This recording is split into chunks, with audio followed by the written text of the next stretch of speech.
બનાસકાંઠાની વાત કરીએ। બનાસકાંઠા કલેક્ટર કચેરીએ પહોંચ્યા છે દિયોદરના ખેડૂતો। કોંગ્રેસના પાલ આંબલિયાની આગેવાનીમાં ખેડૂતો પહોંચ્યા છે દિયોદરમાં। જેટકોએ વર્ષ 2011માં જે લાઈનો નાખી હતી તેનું વળતર ન અપાતા ખેડૂતોએ હવે વળતર આપવા માટેની માંગ કરી છે। અગાઉ અનેક વખત આ અંગે રજૂઆત કરવામાં આવી છે, છતાં પણ ઉકેલ નથી આવી રહ્યો।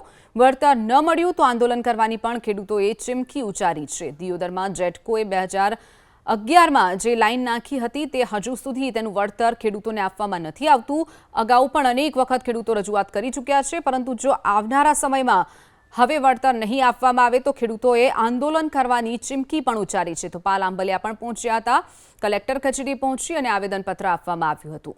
દિયોદરના ખેડૂતો કલેક્ટર કચેરી પહોંચ્યા હતા અને રોષ સામે આવ્યો છે।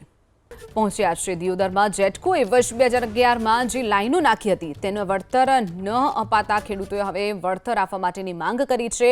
અગાઉ અનેક વખત આ અંગે રજૂઆત કરવામાં આવી છે, છતાં પણ ઉકેલ નથી આવી રહ્યો। વળતર ન મળ્યું તો આંદોલન કરવાની પણ ખેડૂતોએ ચીમકી ઉચ્ચારી છે। દિયોદરમાં જેટકોએ 2011માં જે લાઈન નાખી હતી તે હજુ સુધી તેનું વળતર ખેડૂતોને આપવામાં નથી આવતું। અગાઉ પણ અનેક વખત ખેડૂતો રજૂઆત કરી ચૂક્યા છે, પરંતુ જો આવનારા સમયમાં હવે વળતર નહીં આપવામાં આવે તો ખેડૂતોએ આંદોલન કરવાની ચીમકી પણ ઉચ્ચારી છે। તો પાલ આંબલિયા પણ પહોંચ્યા હતા, કલેક્ટર કચેરી પહોંચી અને આવેદનપત્ર આપવામાં આવ્યું હતું। દિયોદરના ખેડૂતો કલેક્ટર કચેરી પહોંચ્યા હતા અને રોષ સામે આવ્યો છે।